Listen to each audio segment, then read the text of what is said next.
I'm going to be discussing treatment of menopausal symptoms, 2017 update for clinicians. In terms of learning objectives, we'll be discussing identification of vasomotor symptoms or VMS with recommendations regarding hormonal but also non-hormonal treatment. We'll discuss recognition of risks of hormone therapy or HT, emphasizing breast cancer, venous thromboembolism, and coronary artery disease. We'll discuss recognizing vulvovaginal atrophy, also known as VVA or GSM, and recommend appropriate treatment. We'll also discuss extended use of hormone therapy, including for the prevention of osteoporosis. The bottom line is our patients will likely spend more than 1/3 of their lifespan as menopausal women, and by remaining up to date, we can help our patients make good choices regarding hormone therapy. Here's some abbreviations we'll be using, and here are some disclosures as well. I do work with a number of companies involved in marketing products for menopause. I have some organizational disclosures too on the right of this slide, and I will be referring to off-label use of both SSRIs and SNRIs, as well as gabapentinoids in the treatment of menopausal symptoms. And we'll also briefly refer to use of the progestin IUD for endometrial protection in women using estrogen for hormone therapy. So certainly the key or sentinel symptom associated with menopause is vasomotor symptoms or VMS. And all of us are familiar with VMS, have interacted with patients complaining of vasomotor symptoms. Sometimes patients are quite specific or particular about terms they'll use, and it's not uncommon. I'll say, well, okay, Mrs. Jones, how are your hot flashes doing? And they'll say, well, Dr. Kaunitz, I've never had hot flashes. I have hot flushes or night sweats only. So, so be aware that patients can be very attached to specific terminology in describing their VMS. But more importantly, VMS are common and can be associated with impairment in quality of life. They're variable in terms of duration, severity, and frequency. They can be triggered, but importantly, VMS represent far and away the most common reason that women seek care at the time of menopausal transition. So more than half of menopausal women experience VMS, and these are worse at the time, most severe, most frequent at the time of the menopausal transition, late perimenopausal transition. For some fortunate women, VMS only persists for a number of months or perhaps a few years, with decreasing frequency and intensity over time. However, and very importantly, the mean duration of bothersome vasomotor symptoms is not months or a few years. Unfortunately, it is greater than 1 decade. This is something our patients don't like hearing, but in terms of making appropriate treatment decisions about symptoms, women need to understand that very often vasomotor symptoms are a long-term proposition. In terms of treatment, certainly there are many women who have VMS not requiring treatment. However, when symptoms disrupt daytime activities or sleep, treatment becomes appropriate. Estrogen has been used for decades to effectively treat vasomotor symptoms. Clearly, it is our most effective treatment, and we have abundant data from a large literature of randomized placebo-controlled trials demonstrating that women on standard doses of hormone therapy will experience at least a 75% reduction in symptom frequency. There's also an important reduction in vasomotor symptom severity as well with hormone therapy. Route of administration of estrogen seems transparent, as both oral and transdermal estrogen have comparable efficacy. Progestin therapy, including injectable and oral estrogens, are effective also in treating VMS, but not as effective as estrogen. So what is very clear is that vasomotor symptoms represent the most common indication for hormone therapy. What's also clear is that hormone therapy is predictably and consistently effective in treating vasomotor symptoms. What is controversial, however, is our understanding of hormone therapy's safety, and we'll devote some time to discussing safety. Starting with the largest randomized trial looking at hormone therapy, and this, of course, is a Women's Health Initiative, or WHI.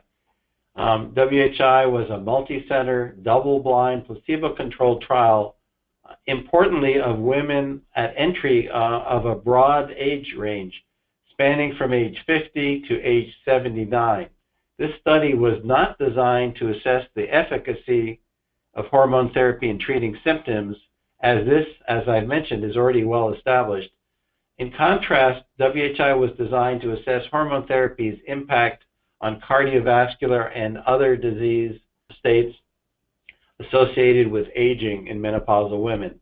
The mean age of women at the time of screening was 63 to 64 years. This was a planned 10-year trial. However, it stopped early. The larger trial, which involved almost 17,000 women with an intact uterus, conjugated equine estrogen with medroxyprogesterone acetate versus placebo. This study, after a mean follow-up of a little more than 5 years, stopped in the summer of 2002. In the smaller study of almost 11,000 women with an intact uterus, CEE versus placebo, this study continued for almost 7 years and stopped in the spring of 2004. So let's go into some more details about the preliminary findings of these two related clinical trials within WHI and look at some outcomes and why these studies stopped early. Looking at the outcome our patients worry most about, which is, of course, breast cancer, you can see that for the first several years in the estrogen-progestin therapy arm, the larger study of women with an intact uterus, you can see that the placebo in blue and the estrogen-progestin therapy allocation group in pink, notice that up to years 3 or 4, the Kaplan-Meier curves did not diverge. However, after 3 to 4 years, you can see that the lines did diverge, with incrementally higher risk of being diagnosed with invasive breast cancer in women randomized to estrogen-progestin therapy, or EPT. The hazards ratio was 1.26, and you can see that the 95% confidence limit just barely overlapped 1.0, making the significance marginal here.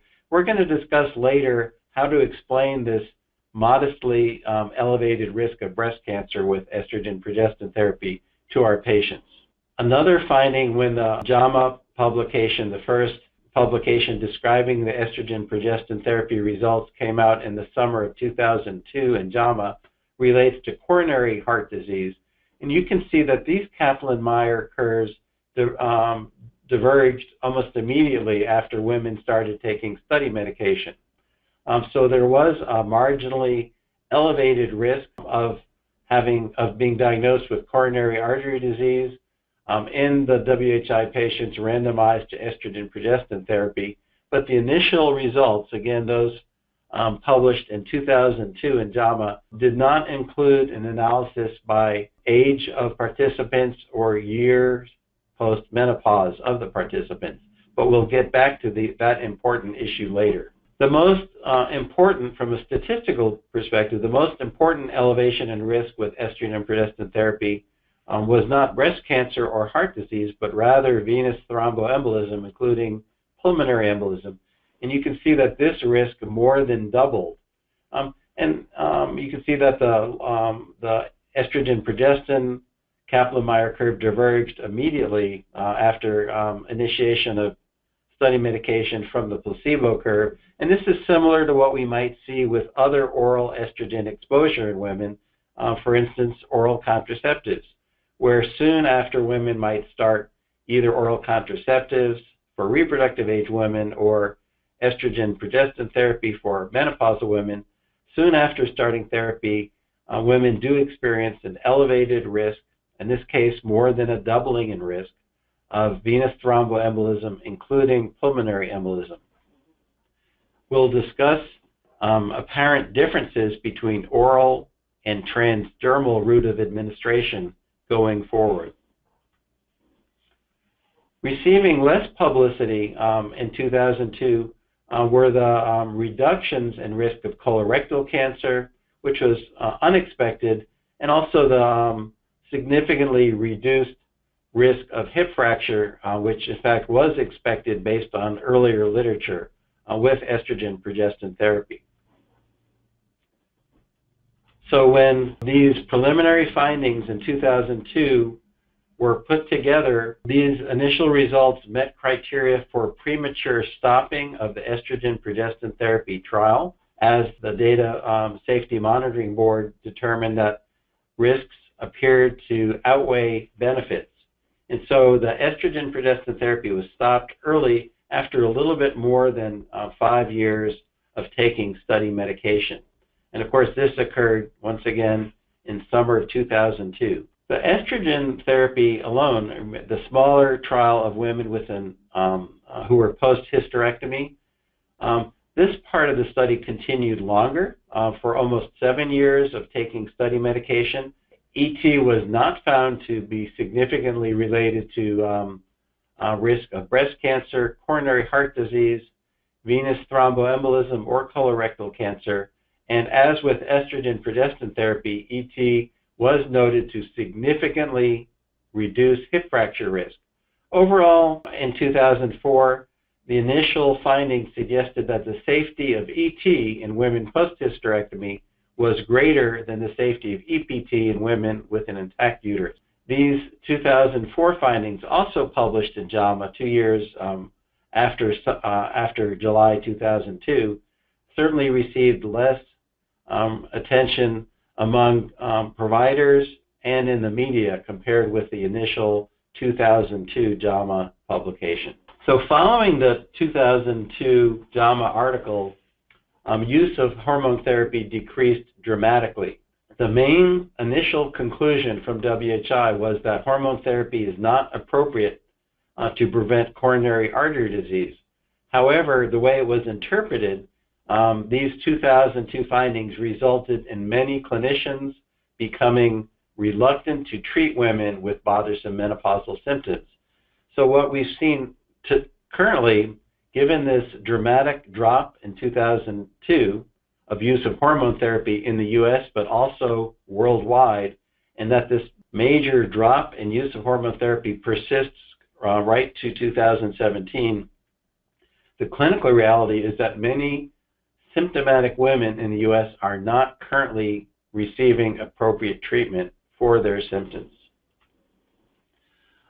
My colleague, Dr. Joanne Manson, who is a leading investigator, a senior investigator with Women's Health Initiative, she and I published a brief essay, a perspective piece, in March of 2016 in the New England Journal, calling attention to this major drop in use of treatments for symptoms in menopausal women that occurred starting in 2002 and persisting, and making the point that based on our current understanding of the science, as I'll present during this slide presentation, in fact, many symptomatic women could be or should be treated, but in fact are not being treated because of overblown, exaggerated fears and confusion regarding the safety of hormone therapy, which can be traced back to, again, the 2002 initial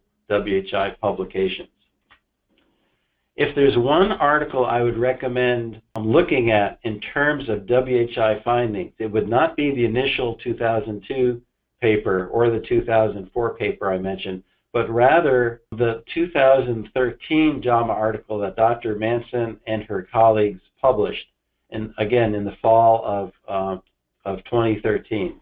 And this is the paper that details 13-year cumulative follow-up of women with a uterus who participated in the EPT trial, and then women post-hysterectomy who participated in the smaller estrogen therapy only components of the WHI hormone therapy clinical trial. Let's look at some top-line findings from this 2013 analysis, starting with, again, the outcome our patients are most concerned about, which, of course, is breast cancer. In the women with an intact uterus randomized to EPT, the elevated risk of breast cancer, the modest elevation risk, persisted with 13 years of cumulative follow-up and continued to be quite similar to what I presented earlier, with a hazard ratio of 1.28. In contrast, among women post-hysterectomy randomized to estrogen therapy, they experienced at 13 years of follow-up a significantly reduced, and I'll repeat that, reduced risk of breast cancer. Few of my patients are aware of the difference between the impact of EPT and ET with respect to breast cancer, and I think many of our colleagues also are not aware of this important difference between EPT and ET. So how do I explain, and how would I recommend you might consider explaining to a woman with an intact uterus who is either considering initiating EPT for symptoms, or at the time of a prescription refill visit who's considering continuing EPT hormone therapy? How do you discuss the elevated risk of breast cancer and put that into some context that is evidence-based but also understandable for lay people? One way to do that is to discuss statistically the attributable risk. An elevated hazard ratio of 1.28, or a 28% elevation in risk of breast cancer. I think that's hard for people to understand what that means. A lot of people, if you don't put it in context, will say, oh, well, a hazard ratio or a relative risk of 1.28 corresponds with a 28% likelihood of being diagnosed with breast cancer, let's say, in the next year. And that is not what this hazard ratio of 1.28 means. What it means in the context of WHI, because as a prospective randomized clinical trial, we had actual numbers of women diagnosed with breast cancer in users of active therapy as well as in placebo users. And so we can calculate the attributable risk.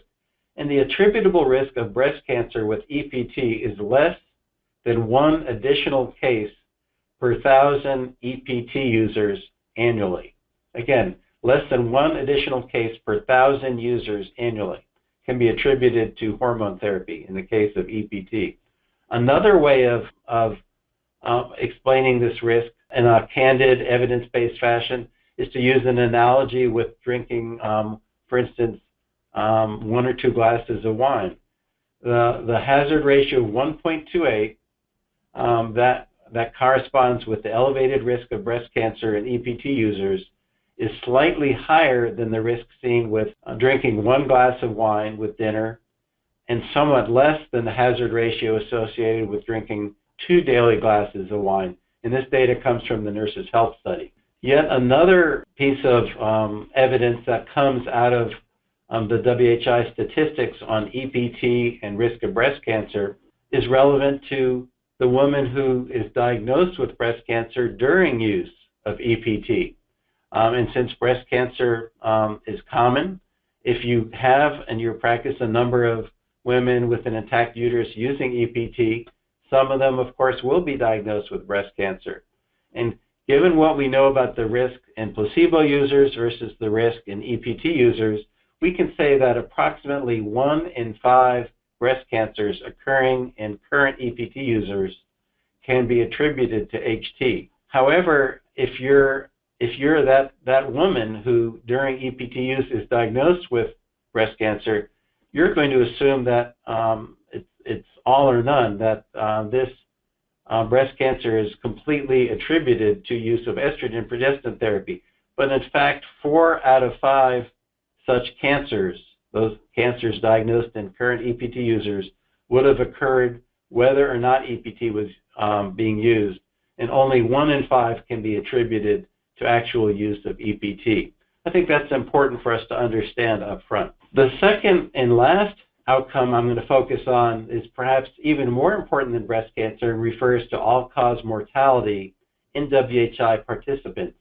And here, with 13 years of cumulative follow-up, you can see both in the women with an intact uterus, that is the EPT trial, and women post-hysterectomy, the ET trial, you can see that at 13 years cumulative follow-up, use of hormone therapy versus being allocated to placebo had no impact on all-cause mortality. And I think this is a reassuring observation for us, and one that we can share with women making decisions about systemic hormone therapy. Going back just for a minute, this lack of impact that hormone therapy has on overall mortality or all-cause mortality refers to all participants, women aged 50 through 79 at the time that they were randomized. However, interesting statistical trends come into view when we divide women into age groups at the time they were randomized. When we look in the middle, in brown, at the middle range age patients in WHI, you can see that hormone therapy had essentially no impact on overall mortality with 13 years of cumulative follow-up. When we look on the right in red at the oldest WHI participants, you can see there was a trend towards an elevation in risk of overall mortality at 13 years of follow-up.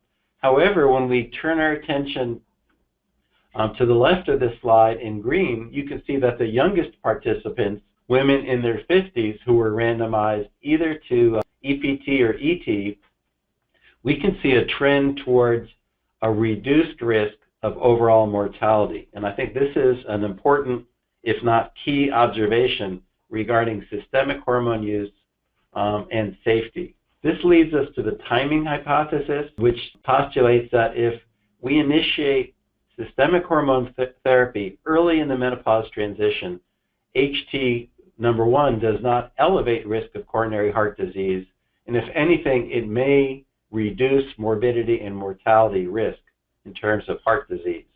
When I say early, I mean women aged 50 to 59 years, or women within 10 years of the onset of menopause.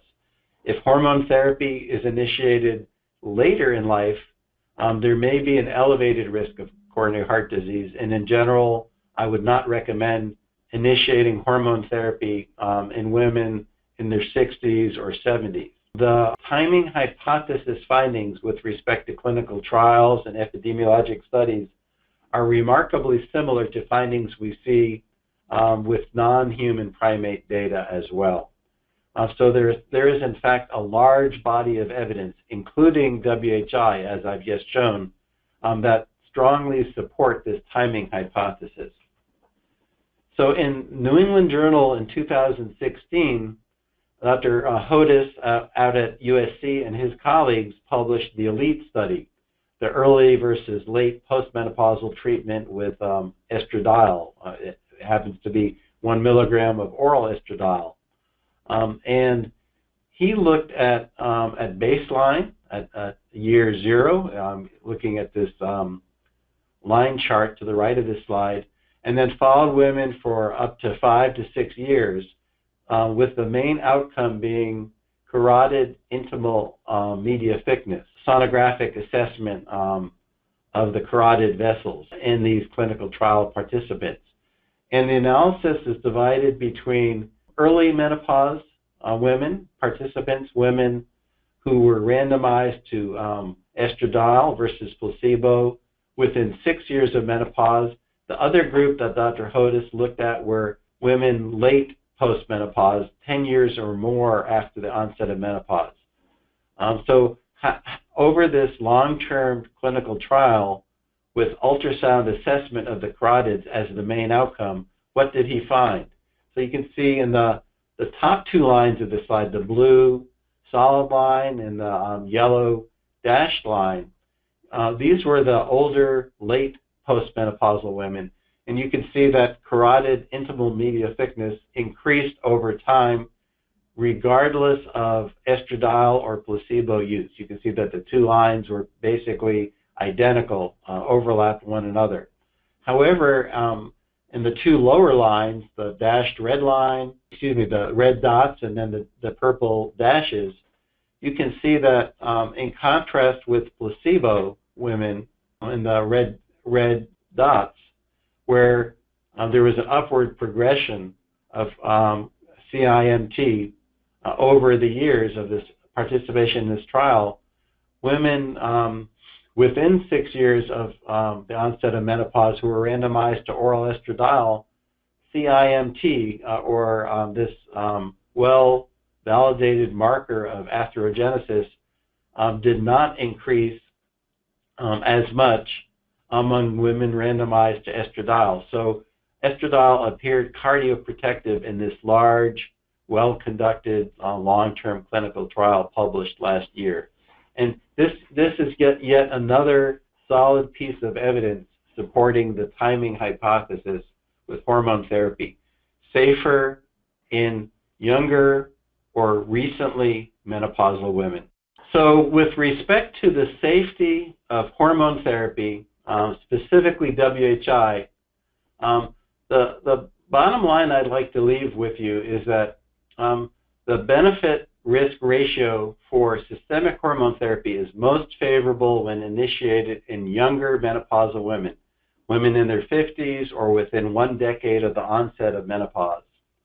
And in addition, the benefit-risk ratio is more favorable for estrogen therapy than EPT, and that's because of the differential impact that we see in terms of breast cancer risk.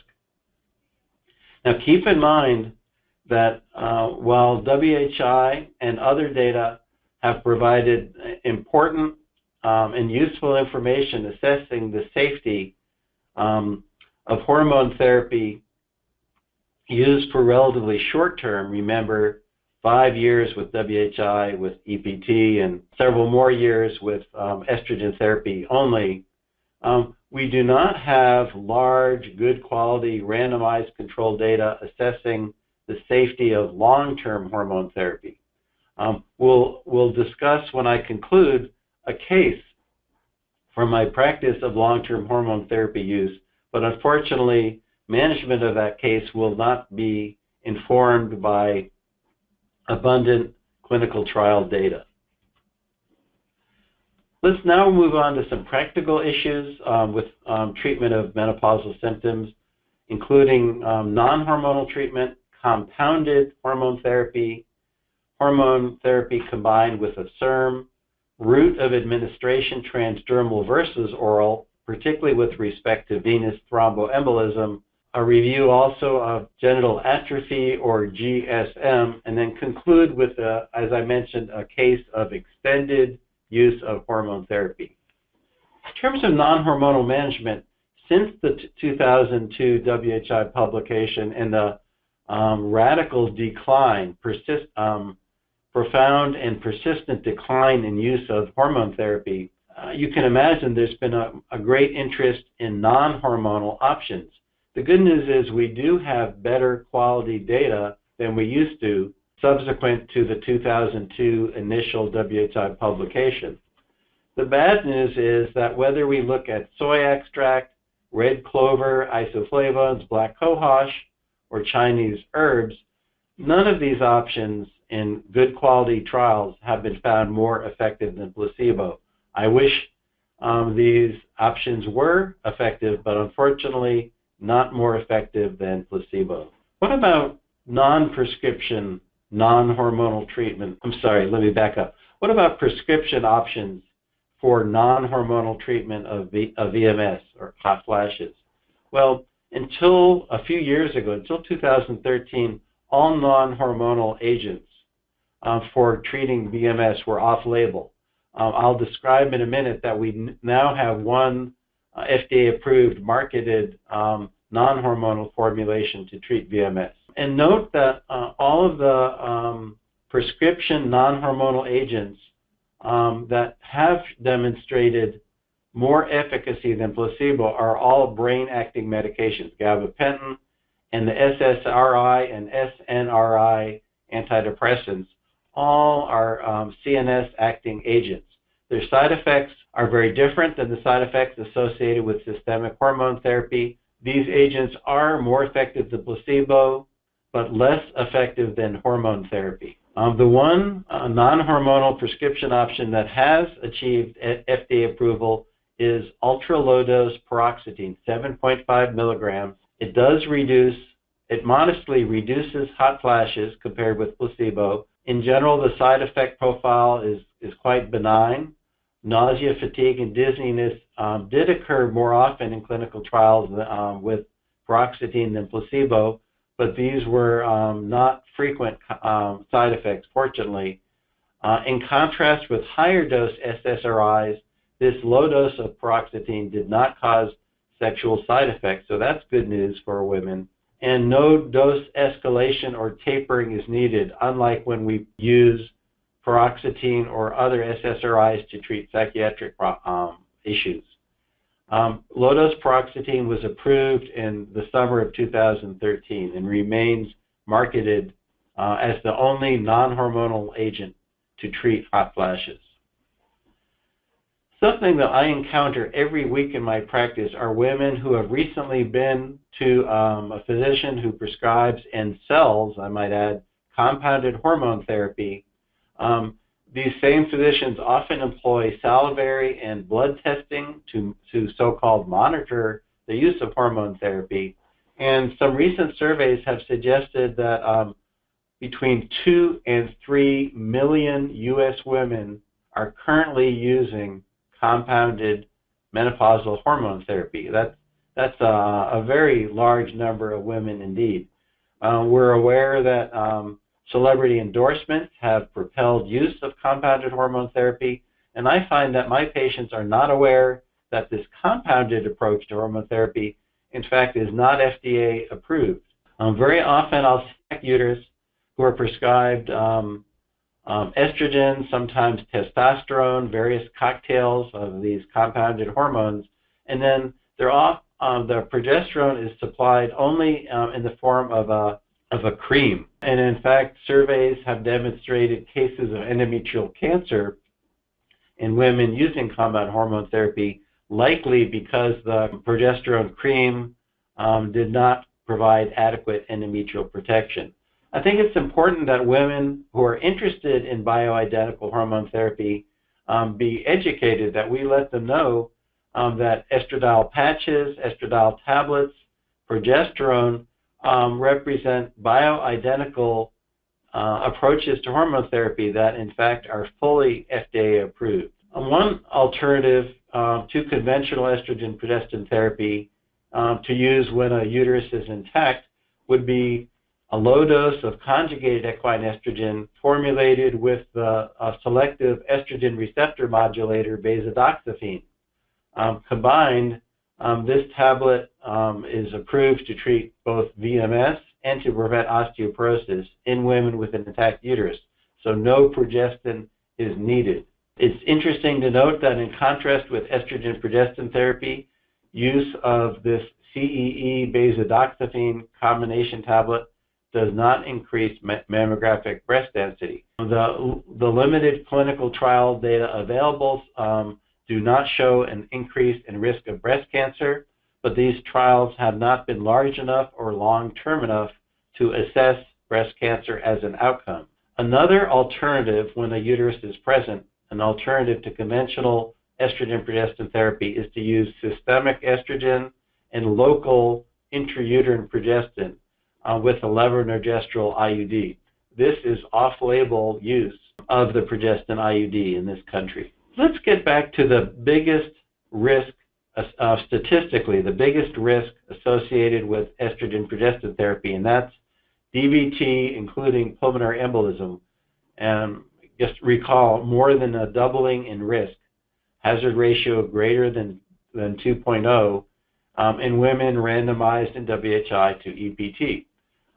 This, of course, was oral EPT in WHI. Are there safer approaches to systemic hormone therapy with respect to venous clot? And the answer is, it appears the answer is very much so, and that would be transdermal estrogen therapy. So we now have 7 studies conducted in the U.S. As well as in Europe. And these are all observational studies. None of them are randomized, but there's tremendous consistency in the findings of these 7 observational studies. In contrast with oral estrogen therapy, where we saw, as with WHI, an elevated risk of venous thromboembolism, transdermal estrogen therapy appears not to elevate the risk. And this is a biologically plausible finding in that transdermal, in contrast with oral estrogen, does not produce a first-pass hepatic effect.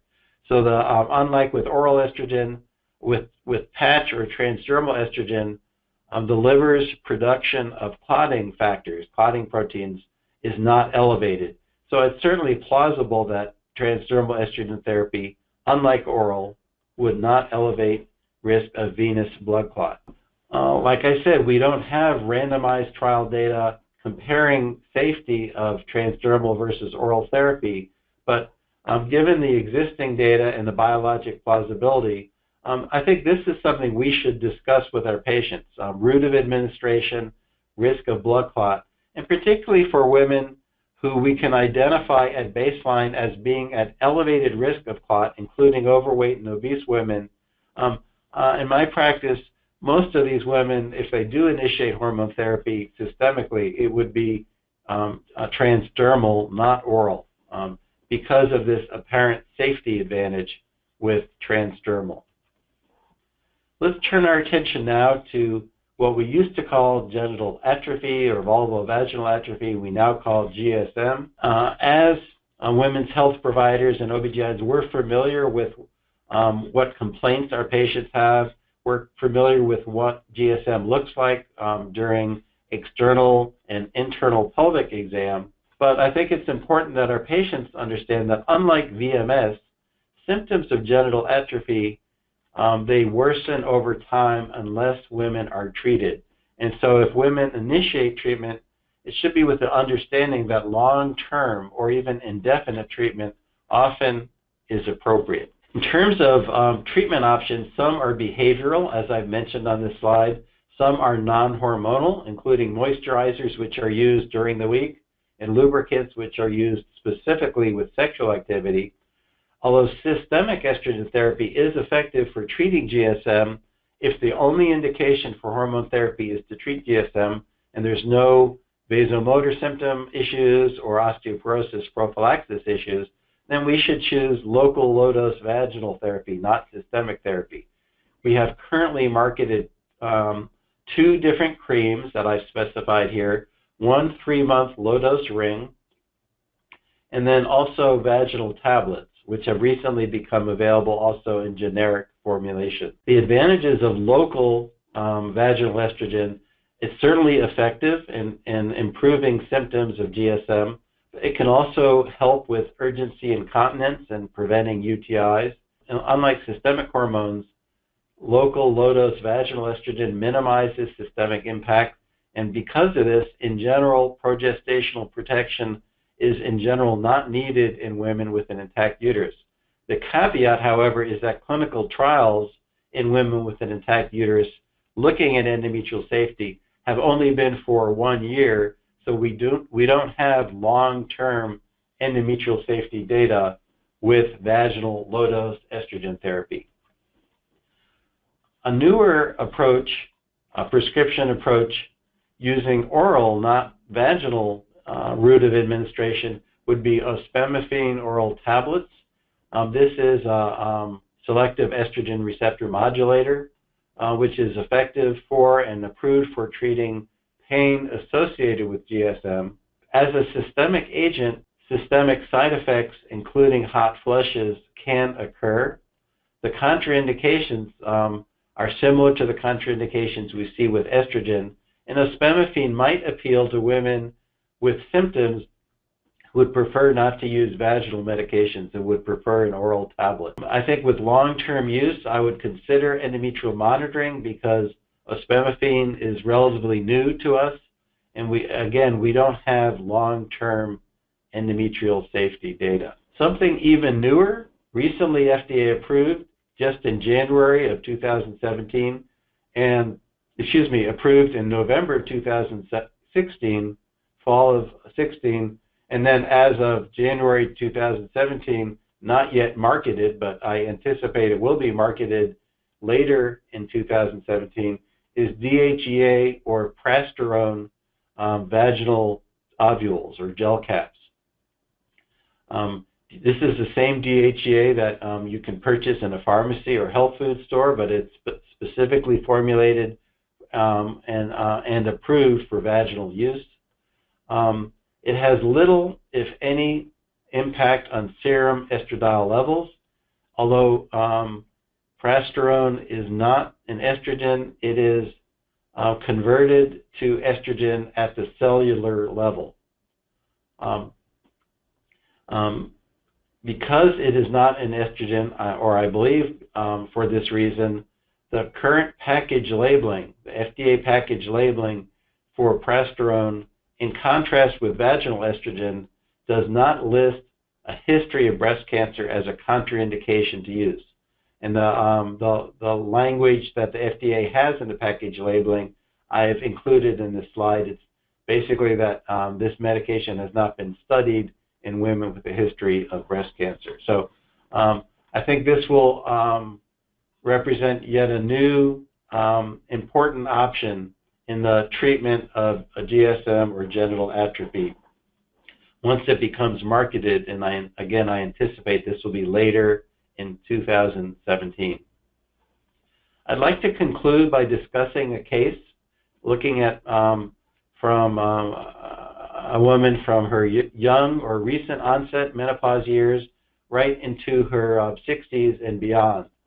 So this would be we'll start this case when she was a 62-year-old woman who returned to see me for a well-woman visit.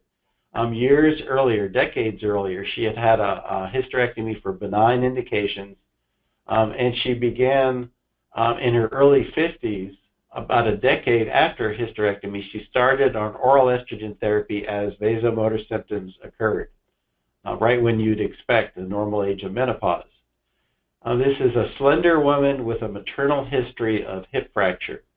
Now, I saw her as a 62-year-old woman. She came back to see me having recently taken a 3-week cruise. Sounds nice, but she had forgotten her estrogen tablets. She left them at home, but during this long cruise, she noted no recurrent hot flashes. So during her well-woman visit, she asked, well, Dr. Kaunitz, should I continue? Should I go back on my tablets or not? So let's explore that. Well, remember, how long do vasomotor symptoms persist? Well, the median duration is more than a decade. So short-term hormone therapy is not going to be sufficient to control bothersome vasomotor symptoms when we're counseling younger menopausal women or those with recent onset of symptoms. Getting back to this 63-year-old woman, her BMI is low. Her VMS have resolved. We know that they didn't come back during this prolonged cruise, so it seems like she has outgrown finally her hot flashes. Well, that's good. Should we continue systemic hormone therapy or not? So if the only indication now, or the main indication if we do continue systemic hormone therapy, would be to prevent osteoporosis. For most doses and most oral and transdermal estrogen formulations, package labeling lists prevention of osteoporosis as the second indication after treatment of vasomotor symptoms. Standard doses, whether it be oral estradiol 1 milligram, transdermal 0.05 patch, or conjugated equine estrogen 0.625, standard doses clearly are effective not only for treating hot flashes, but preventing osteoporosis. The good news is for our patients as they become older menopausal women, like this woman who returned from her cruise, the good news is that low and even ultra-low dose estrogen is also effective in preventing osteoporosis. So if we're going to use low-dose hormone therapy in preventing osteoporosis, I don't think this is a reason to continue hormone therapy systemically across the board as our patients age. I think we should do it selectively.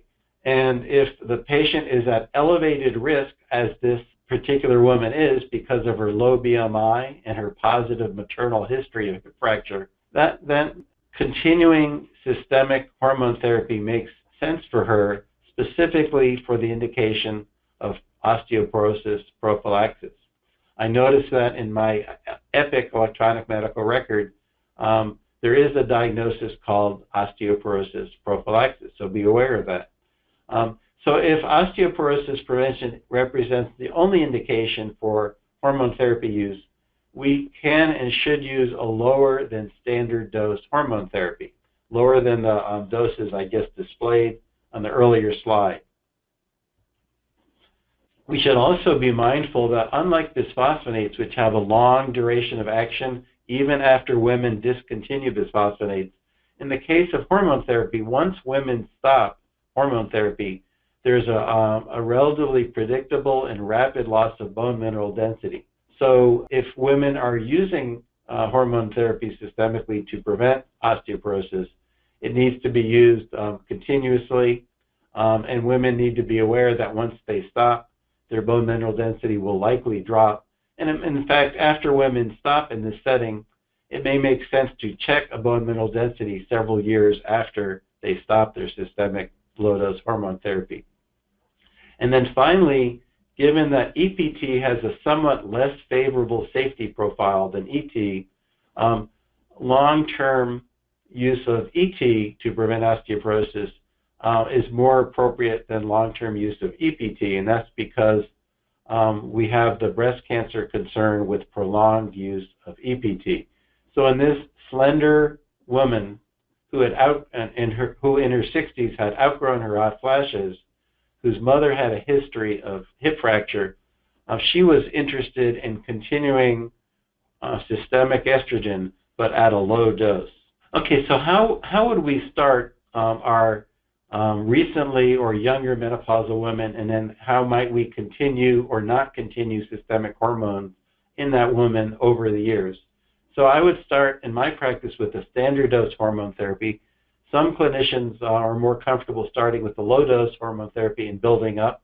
I find that my patients they want immediate relief, and they're much more likely to get good relief of their vasomotor symptoms with a standard dose than starting a lower dose hormone therapy. As I mentioned, if the patient is at baseline at elevated risk for venous thromboembolism, if the patient's overweight or obese, or if she's at elevated risk for cardiovascular disease, I would have a strong preference in my practice for transdermal estradiol over oral estrogen. And then once vasomotor symptoms have resolved for several years on the initial, perhaps standard dose of estrogen, I would encourage the patient to try a lower dose. If symptoms return or the sense of well-being is lost on the lower dose, women can resume a prior higher dose just through a phone call, because often women are reluctant to go onto a lower dose. They're scared that they'll get hot flashes and then they'll need to miss a day of work and come back for an office visit. So I assure them, just call me if your symptoms return on the lower dose, and I will phone in your earlier dose, your earlier higher dose, and then we can discuss possibly tapering down in another year.